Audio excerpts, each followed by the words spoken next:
Hi, my name is Stella, and today I want to share Pentecost with you. Today is May 23rd, 2026. It's Saturday. Tomorrow is going to be May 24th, 2026, Sunday.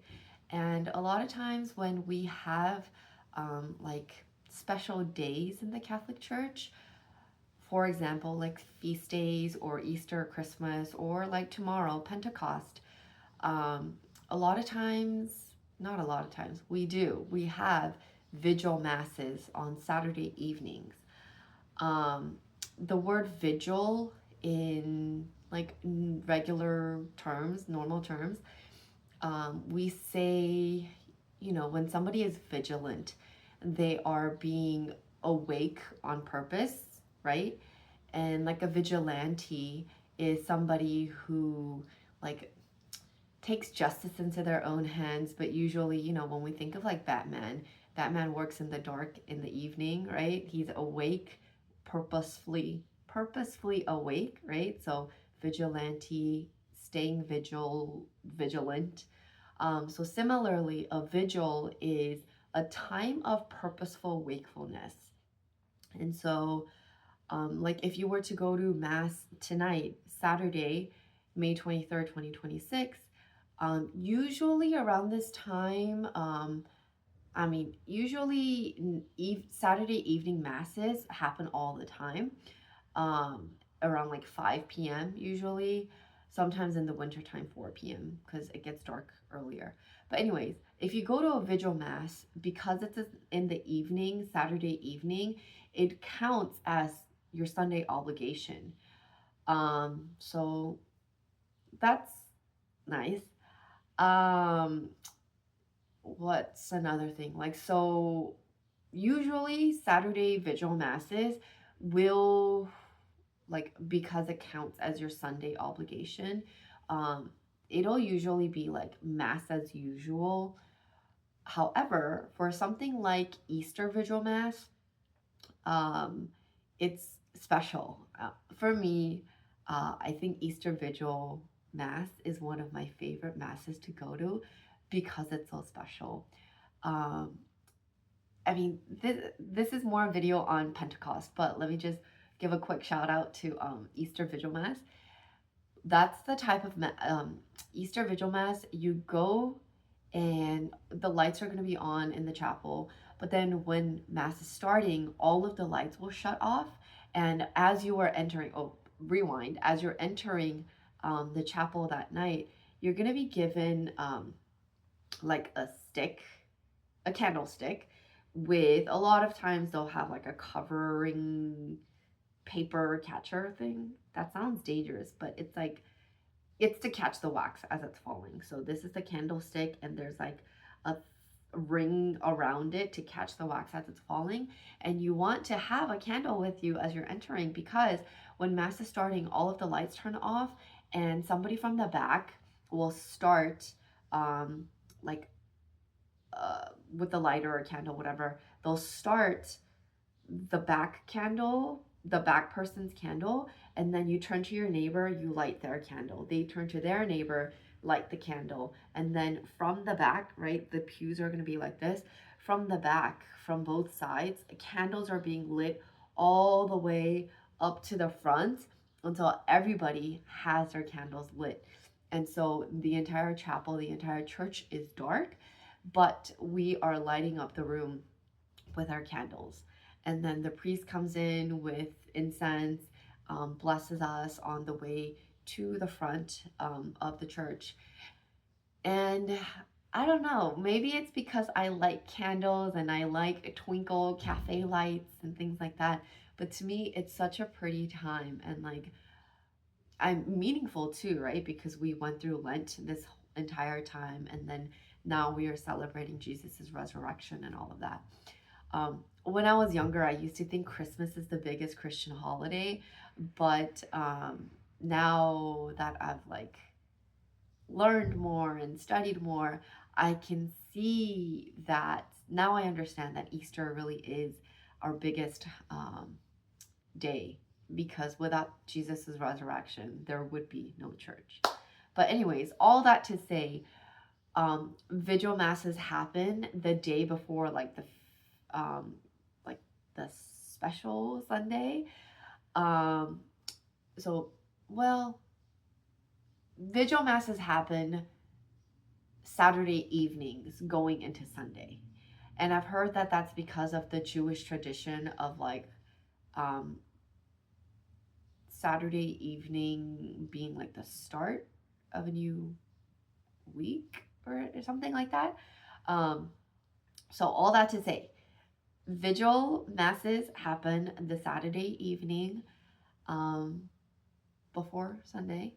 Uh, I bring all of this up because I'm planning on going to a Pentecost vigil mass an hour away from me today, because it's a mass specifically catered towards young adult Catholics. We're starting with adoration, and then we're going to move into mass. So I think it'll be a really special time. So that's what vigil mass is. Today is going to be, if you go to mass tonight, it'll be Pentecost vigil mass. If you can't make it tonight, then tomorrow, Sunday, it'll be regular Pentecost Sunday. Okay, and then now, what is Pentecost? You may know the Christian denomination Pentecostal. Every Pentecostal church, churches have signs outside.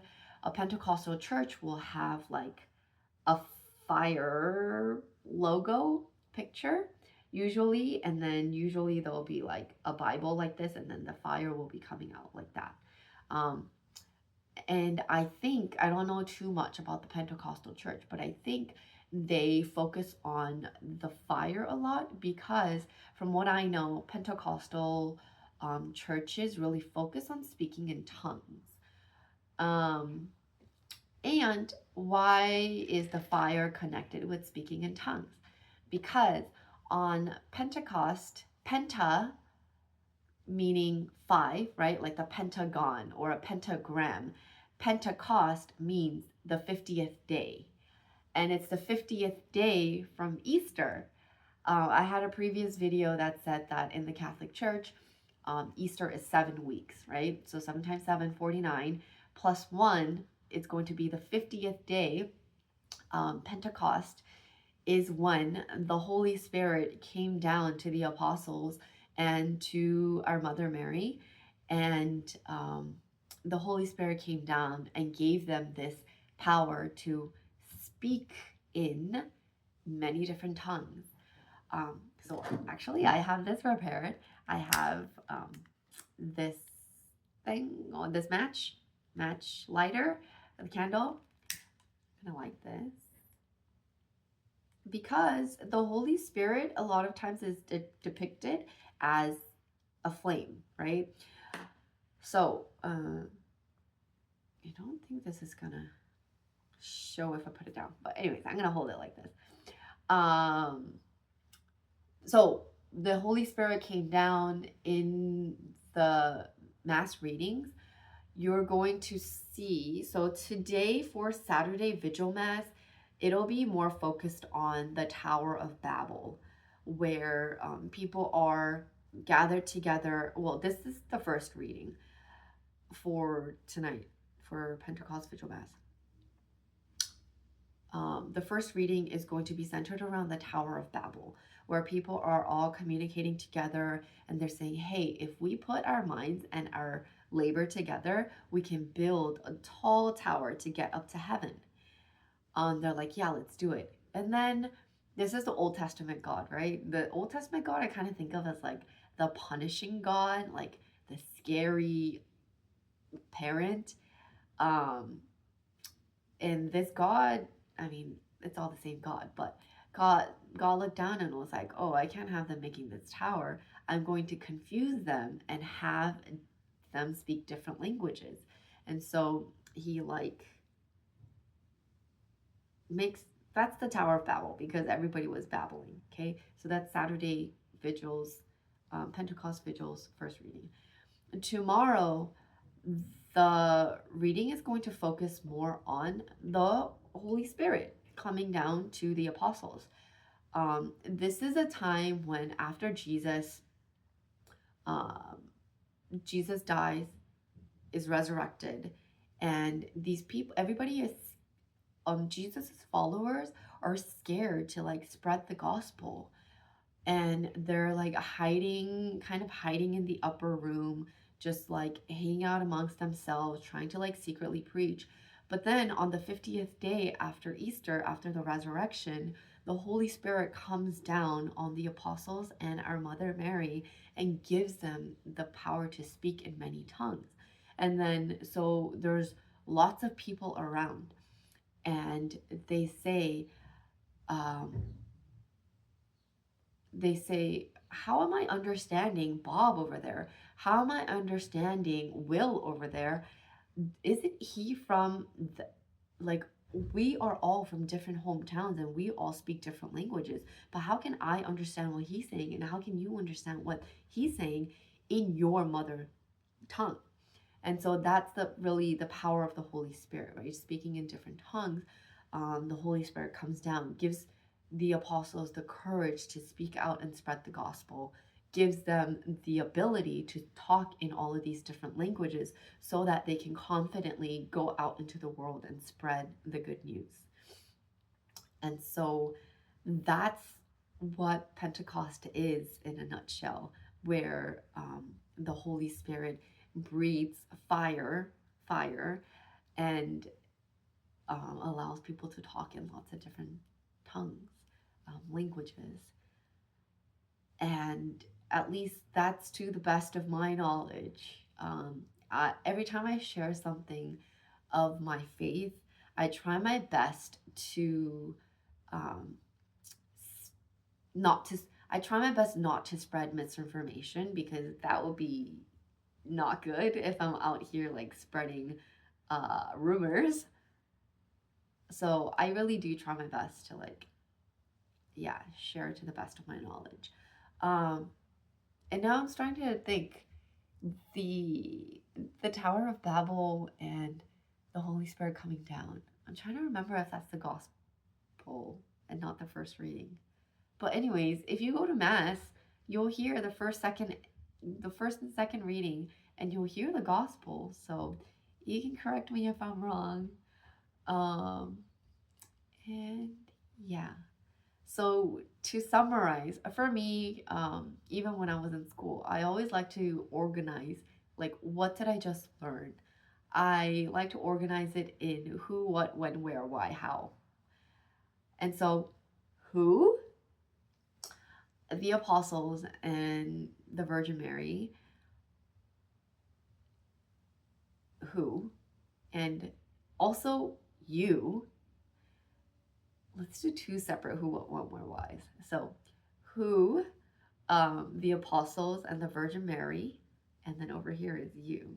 Who, what? The apostles and the Virgin Mary, what happened? The Holy Spirit came down, basically breathed fire onto them, like this fire came down. The Holy Spirit came down. What? On this side, you, what? You should go to Vigil Mass tonight, or Pentecost Sunday Mass tomorrow. Who, what, when? When did this happen? The tongue of fire, Holy Spirit came down on the apostles. Who, what, when? When did it come down? On the 50th day after Easter. Pentecost, 50th day. Who, what, when? When should you go to Vigil Mass and Pentecost Mass? Either tonight, you can look up Mass times through, my favorite is masstimes.org, or if you know your local parish is like direct website, you can also easily Google it. If you know it, the best thing to find out about the Mass times, because masstimes.org can get it wrong sometimes, best thing to do is go to your like specific parish's website, click on the bulletin, or they might have it like on their front homepage or something. And then so you can find out when, who, what, when, either tonight, Saturday evening, or tomorrow, regular Sunday Mass, everything will be included as Pentecost Sunday. Who, what, when, where? Where did the Holy Spirit come down? I don't know. I don't know, but I do know that because the apostles were given the courage and the ability to go out and spread the good news, I do know that they left the upper room. We learned about the upper room. If you went to Mass last week, you know that the disciples, the apostles, were up in the upper room, like having moments. So yeah, they left the upper room. So I know that's where, I know that. Over here, where? At your local parish. Go to your Mass at your local parish. Who, what, when, where, why? For both, why? Because the Holy Spirit is, I think, is a gift to us, right? We have the Holy Trinity. We have the Father, Son, and the Holy Spirit. And I think a lot of times when we think of the Holy Trinity, the like, yeah, a lot of times we talk about God, we talk about Jesus, but I think the Holy Spirit a lot of times is forgotten about, which is unfortunate. The way the way the Holy Spirit has been described to me a lot of times is that the Holy Spirit is the breath between the Father and the Son, between God and Jesus. It's like the connection between them. And for me, I want to advocate for the Holy Spirit, that we should pray to the Holy Spirit's like intercession almost. I like to pray to the Holy Spirit when I'm in a group of, like, with a group of people. So like before, if if like a lot of times when I was still teaching in Sunday school and we had a big event coming up, when it was just the teachers, like the night before our big event, or right before the day of, or leading up to our big event, I like to pray to the Holy Spirit and say, like, come come Holy Spirit, come come down on us, come be with us, surround us, or be with us today, be with us now, be with us during this event. Holy Spirit, come fill this room. Holy Spirit, like, be with us, guide us. That's usually how I ask for the Holy Spirit's intercession. Who, what, when, where, why? That's the why. Because the Holy Spirit is part of the Holy Trinity, and let's not let it be forgotten. Who, what, when, where, why, and how? How did the Holy Spirit come down? In flames. And I'm not sure if this is one of those things where we take it symbolically, like metaphorically, like that, like flames came down on people, but I'm pretty sure this is one of those miracles where, like, we take it literally.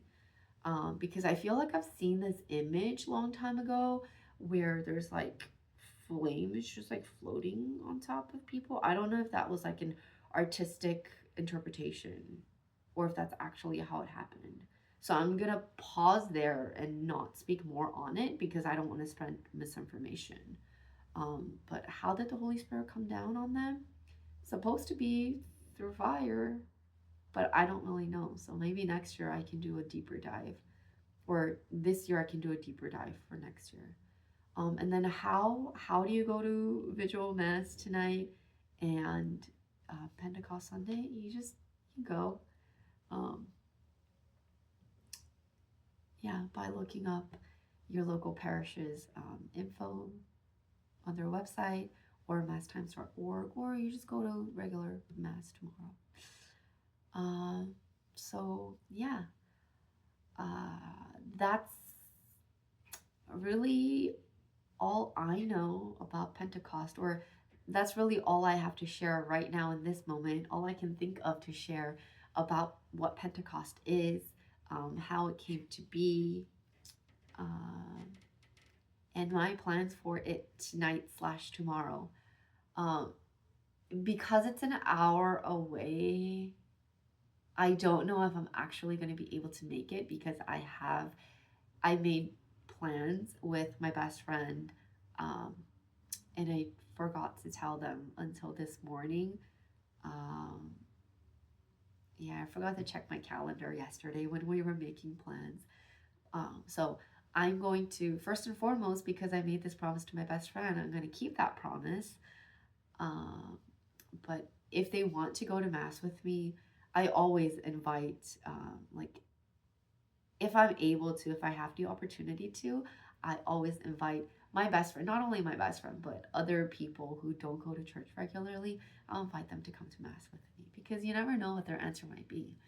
Um, so I have four 4 hours until vigil mass for me, but because it's an hour away, really I have 3 hours to run all of my, or keep my plans with my best friend.